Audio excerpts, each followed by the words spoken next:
messieurs, aller à la rencontre de Sodern, c'est se tenir auprès d'un acteur clé de la défense nationale.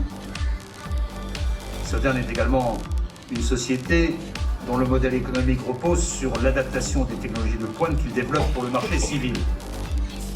Et à travers ce modèle que vous avez évoqué, et l'illustration qu'on a donnée ici à l'INEI Brévannes, le développement de la base industrielle de technologies de défense révèle l'un de ses enjeux.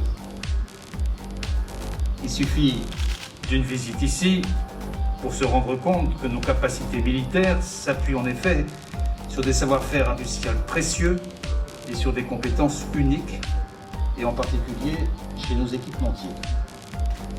Il suffit d'une visite ici pour constater que le maintien de ces compétences critiques nécessite d'en faire profiter d'autres secteurs.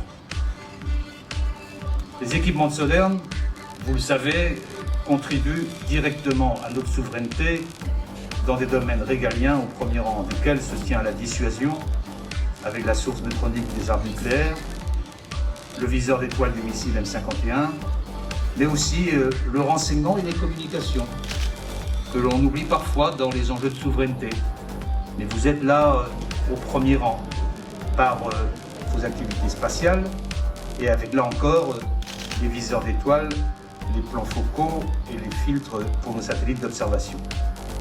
En vous honorant aujourd'hui, la République veut aussi rendre hommage à l'excellence des ingénieurs, des techniciens, des salariés qui œuvrent pour notre défense et notre souveraineté au sein de l'État comme dans le secteur privé.